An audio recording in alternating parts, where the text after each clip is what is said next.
Respondendo a sua pergunta, é fundamental a questão da infraestrutura. A gente, mais do que nunca, precisa de uma cidade planejada, ordenada, organizada, limpa e bela. Tá? A questão de fossas, como você disse, é mais do que necessário o tratamento de esgoto. Leopoldina foi beneficiada com o PAC 2, com um projeto de esgotamento sanitário que prevê 2 estações de tratamento de esgoto e de toda a rede. Só que já está em fase de licitação para iniciar o trabalho. Com certeza, em nossa gestão, nós estaremos resolvendo essa situação. A questão da mobilidade é fundamental, o código de postura, porque sabemos, e o nosso código é de 1951, um tanto quanto defasado, mas é fundamental que a gente libere as calçadas, os passeios para os transeuntes. Eles têm que ter livre acesso. Infelizmente, nós temos problemas sérios de passeios irregulares, de passeios com mercadorias expostas no passeio, atrapalhando o pedestre. Isso não é permitido e nós teremos que tomar atitudes para que a cidade, que ela é formada por cidadão, por pedestre. O veículo, ele está em segundo lugar, porque em primeiro é a vida humana. Dessa forma, nós entendemos e elaboramos o projeto do trânsito legal, que é fundamental, como eu já disse anteriormente, para que Leopoldina possa ter esse planejamento. Leopoldina tem que ter o controle. Como disse, né, o outro candidato aqui, ele simplesmente falta planejamento, falta dados. Leopoldina não tem informação de nada. Nós não sabemos sequer quantas linhas de transporte tem, qual o horário, qual o fluxo. Então, tudo isso é necessário, que Leopoldina, que tem que concede a concessão. Então, nós temos que ter o controle e o planejamento. Então, toda a área de infraestrutura, nós sabemos que os lixões é proibido. É fundamental hoje fazer um consórcio, porque o aterro sanitário ele só se torna viável economicamente a partir de 100 toneladas dia. E o nosso município só produz 35 toneladas. Mas para isso é preciso uma política de reciclagem com o pessoal. Enfim, são inúmeras situações que têm que ser narradas. Obrigado. O jornalista da revista Hora H Notícias, Sebastião Heitor, ao se dirigir ao palco para fazer a pergunta ao próximo candidato. O senhor tem 1 minuto.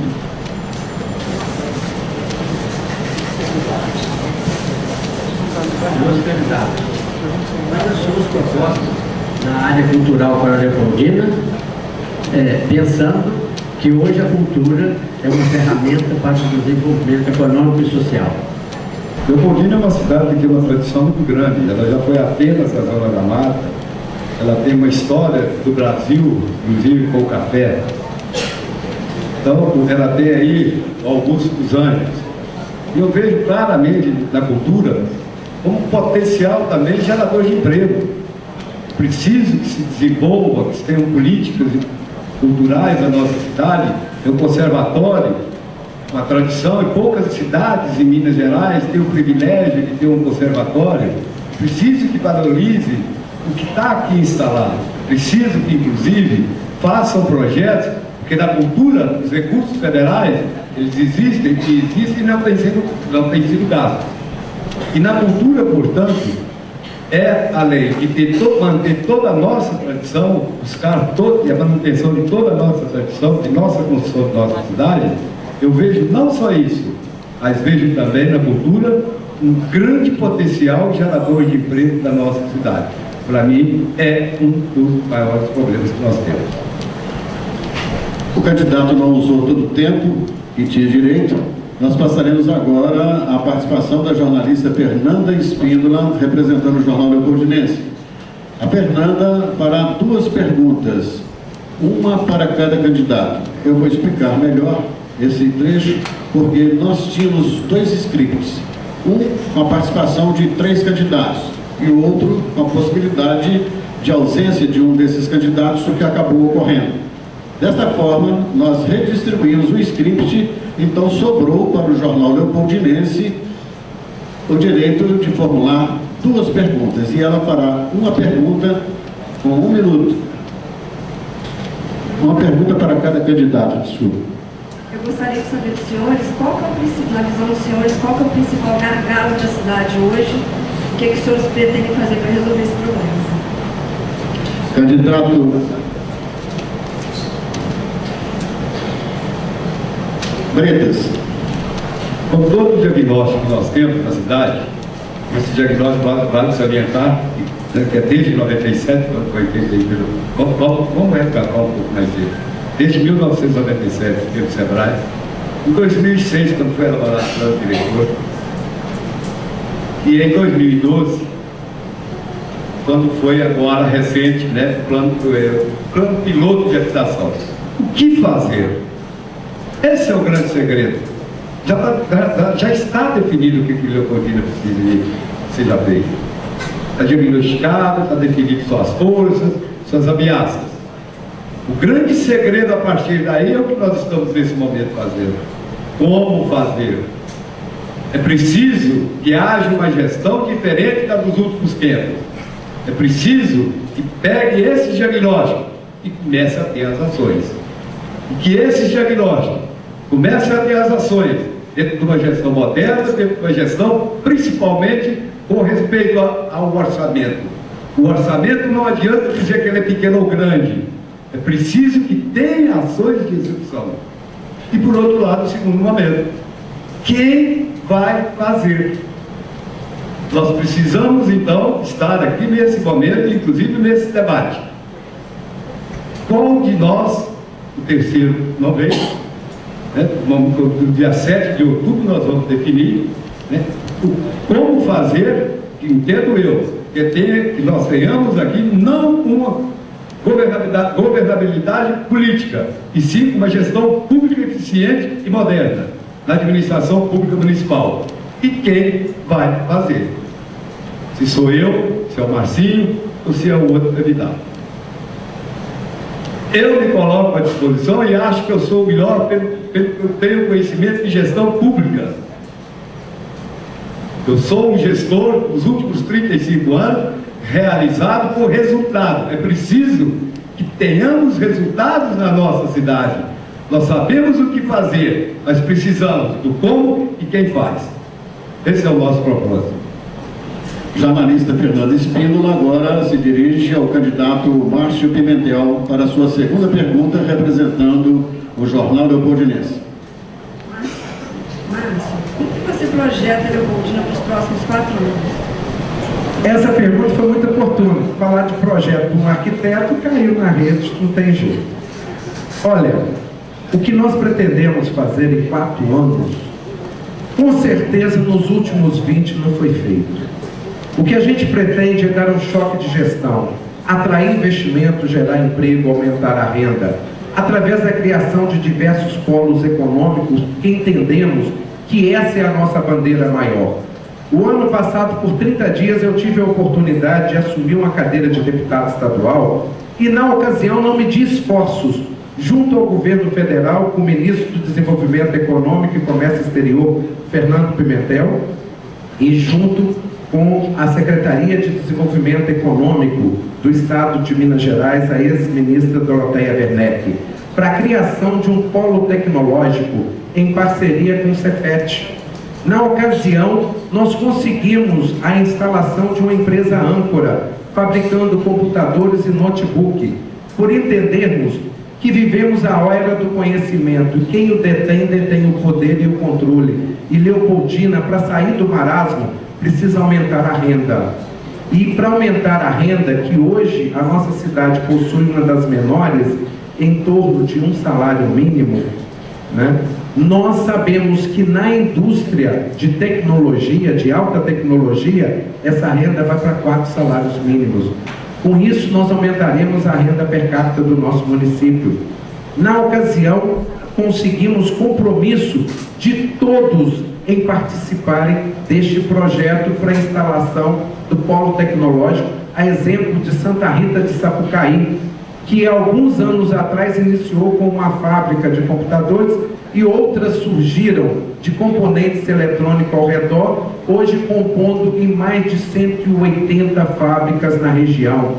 E na época foi nos passado a importância e a necessidade de promover essa política na Zona da Mata. E com certeza, a partir de 1º de janeiro, na nossa gestão, nós instalaremos o tão sonhado polo tecnológico, como tantos outros. O polo moveleiro é exemplo de UPA, nós temos o polo da moda, nós já temos uma empresa APA e diversas confecções, porque temos mão de obra para isso, e queremos no agronegócio, a exemplo de Dona Eusébia, enfim, temos como atrair diversos investimentos, gerar emprego e aumentar a renda, porque somos a única chapa que tem o apoio do governo federal e do governo estadual. Por isso entendemos, sem desmerecer ninguém, que somos os mais preparados e capazes para administrar Leopoldina pelos próximos 4 anos, promovendo um verdadeiro choque de gestão que já não se vê há mais de 20. O meu muito obrigado.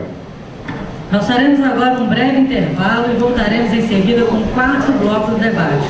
Lembrando que é permitida a presença de apenas um coordenador de cada candidato aqui no palco.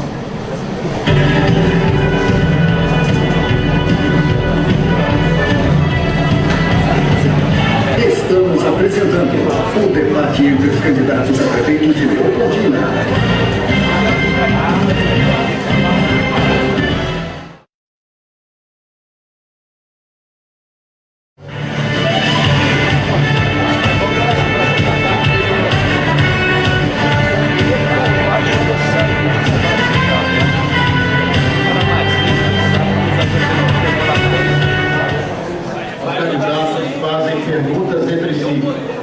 O candidato terá 1 minuto para formular a sua pergunta. O candidato perguntado terá 3 minutos para responder. A réplica será de 2 minutos e a tréplica será de 1 minuto. O candidato Bretas pergunta para o candidato Marcinho Pimentel. Candidato, o senhor tem 1 minuto para formular a sua pergunta. O eleitor leopoldinense, ao votar no Marcinho Pimentel, estará votando em quem? Em 2004, o senhor do PT, Malufissa, foi vice-candidato a vice do Beneguete. Em 2006, ainda no PT, Malufissa, o senhor foi candidato a deputado estadual. Em 2008, Malufissa a prefeito. Em 2010, comunista, deputado estadual. Em 2012, agora, volta ao PT, Malufissa para prefeito. Realmente, em quem o eleitor estará votando? Esclareça, para mim, os eleitores e para a população do Leopoldina. O candidato Marcinho Pimentel tem 3 minutos para a resposta. Meu caro Bretas, te respondo com o maior prazer. O leopoldinense vai estar votando no leopoldinense que coloca a Leopoldina em primeiro lugar. Com toda essa trajetória política, eu nunca afastei dos meus ideais. E todos os leopoldinenses têm consciência disso, porque em 2004, a terceira via era exatamente Marcinho e Bené, porque os outros candidatos estavam se engalfiando na época, e você lembra muito bem que em 2003 você fez a renovação da Copasa para poder beneficiar por uma concessão de 35 anos atrás. Então você lembra que houve um beneficiamento nessa época.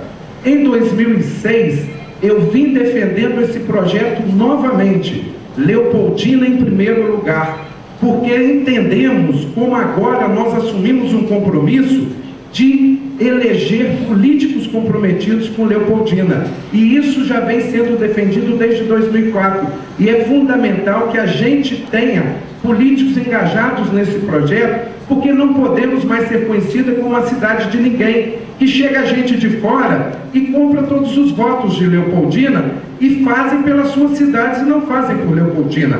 Isso também foi defendido em 2006, como em 2008, nós só viemos candidato porque também éramos a terceira via, porque a política da mesmice estava querendo se instalar como acabou se instalando. E agora, em 2010, pela primeira vez, eu realmente saí do meu partido de origem, e isso todos, até mesmo o partido que me recebeu, soube que era um projeto maior, um projeto apartidário, que sempre colocou Leopoldina em primeiro lugar. Por isso que nós trabalhamos na época num outro partido que oferecia condições, porque o partido havia eleito deputado em 2006 com o menor número de votos em toda a região. E era o único partido que tinha a possibilidade de só em Leopoldina eleger um deputado. Se não fossem determinados políticos que injetaram dinheiro para desviar o voto e não deixar Leopoldina fazer esse projeto. É isso que nós entendemos. E agora, mais do que nunca, viemos a defender novamente esse projeto. Porque talvez você não saiba desse carinho que nós, leopoldinenses, temos com a nossa terra, porque você veio de uma cidade grande como o Rio de Janeiro e não tem no sangue, né, esse bairrismo que a gente precisa. Eu, por 20 anos quase que eu fiquei fora, por 19 anos, eu sempre quis retornar à minha terra para poder criar os meus filhos com dignidade. E enquanto Leopoldina não defender e fazer esse projeto político por Leopoldina, estaremos sendo conhecidos como terra de ninguém, infelizmente. Mas isso, comigo, nunca mais acontecerá. O candidato Bretas tem 2 minutos para réplica. Questão de coerência, Márcio. Nas últimas eleições, enquanto o senhor foi candidato a deputado estadual, o senhor, a governo da cidade, deveria se votar em candidato da terra, inclusive em candidato a deputado federal. Agora o senhor vota candidato a prefeito. Alinha-se a Rezo Brás, que é o deputado federal de Muriaé. Bom, questão de coerência. Mudar assim de partido, nas últimas 5 eleições, o senhor se candidatou a vice-prefeito, deputado estadual, e agora prefeito, deputado estadual, prefeito. Não fica me parecendo que mais do que um projeto específico de toda a Leopoldina para frente, não se trata de um projeto político pessoal? O candidato Marcinho Pimentel tem 1 minuto para tréplica. Com certeza não. Eu nunca me impus candidato. E sendo assim, eu sempre defendi que alguém de Leopoldina defendesse essa bandeira. Agora, muito me admira você fazer essa pergunta, se, na realidade, quantos partidos políticos você já foi filiado? Pelo que eu saiba, até pouco tempo antes da definição, porque precisa de 1 ano para você ser filiado, você pertencia a um outro partido e você teve que mudar rapidinho para que você tivesse a legenda no partido que você está disputando. Então, quer dizer, 2 pesos e 2 medidas, a gente não pode, o povo não aceita incoerência política. E o que a gente quer e defende é uma verdade que seja clara, para que as pessoas entendam que, em primeiro lugar, tem que ser colocado Leopoldina. E, com certeza, mesmo no período que eu estive em outro partido, todos os membros do partido sabem e respeitam, porque a posição sempre foi a mesma. Nunca houve incoerência. Na sequência, o candidato Marcinho Pimentel faz uma pergunta para o candidato Bretas. Candidato Marcinho Pimentel, só tem 1 minuto para a pergunta e o candidato Bretas, 3 minutos para a resposta. Bretas, já que eu citei essa questão, eu gostaria de saber se você é a favor ou contra a renovação da concessão de água e esgoto nos parâmetros que foi renovada, e por quê, em caso afirmativo ou não, como foi feito em 2003, essa renovação por 30 anos com a Prefeitura de Leopoldina, concedendo para o município 2,5 milhões em obra, sendo que na época todo o patrimônio da Copasa seria revertido para o município e foi avaliado em mais de 18 milhões. Eu gostaria da sua posição. Candidato Bretas tem 3 minutos para a resposta. Mas primeiro que a renovação não foi em 2003, ela foi em 1998. Segundo, naquela oportunidade, quando debatimos com a Câmara Municipal de Leopoldina, com o prefeito municipal, nós defendíamos que deveria passar e renovar a água e passar o esgoto. E nós já teríamos, com certeza, meio ambiente e saneamento implantado nessa cidade. Eu defendo, sim, defendo a renovação da Copasa, principalmente na água. O problema da questão é o seguinte: hoje, esse governo, através do PAC, conseguiu algo inédito. Foram 47 milhões, já 33 milhões, já praticamente alocados em fase de licitação para os planos de sistema de tratamento sanitário da cidade. Perfeito, é uma vitória a esse governo, é o governo Meneghel, com todas as críticas e os erros que ele cometeu. mas é um grande legado que fica para esse município. A questão que a discutir, se a gente discuta para frente também, esse lado da frente, passar bem hoje, para que o futuro seja melhor. E esses recursos não resolvem o problema de esgoto da cidade de Leopoldina. Os 47 milhões previstos não resolvem o problema do esgoto da cidade de Leopoldina. Então, nós teremos um novo embate, de que precisamos mais ou menos de uns 25 milhões para frente, para separar a água pluvial do esgoto, para tirar, fazer as novas redes que estão aí depreciadas ao longo dos anos, que não fizeram saneamento, como disseram agora mesmo, em infraestrutura. Com relação aos 2,5 milhões, Marcinho, esse é o embate que nós teremos para frente. O município vai ter capacidade, além dos 47 milhões, arrumar mais dinheiro ou não. Esse é um segundo momento que nós teremos uma decisão para o novo prefeito resolver. Os 2,5 milhões, Marcinho, na verdade, naquela época, foi o maior recurso que a Copasa pagou para o sistema por uma concessão do Estado de Minas Gerais. Naquela oportunidade não existia, como existe hoje, os estudos de viabilidade que limitaram muito os valores. Com certeza, um grande negócio para o município de Leopoldina. Principalmente, as únicas obras que fizeram desde aquela época, em saneamento, que foi o Jacarecanga, Ribeiro Junqueira e o Feijão Cru. Obras de contenção realmente desses rios, desses córregos. Então, os 2,5 milhões, além de ser, na época, o maior valor que a Copasa desembolsou, foram as grandes obras realizadas em saneamento dessa cidade. O candidato Marcinho Pimentel tem 2 minutos para a réplica. Bretas, entendemos, como eu já disse, Leopoldina em primeiro lugar. Não estou aqui, entendo a sua posição, você como 35 anos de gestor da Copasa, você tem que defender a empresa que você trabalhou a vida toda, né? Mas nós entendemos, primeiro nós temos que ver a real situação de Leopoldina. As obras eram necessárias? Eram. Mas se o patrimônio seria revertido para o município, 18 milhões, Muriaé implantou o Serviço Autônomo de Água e Esgoto.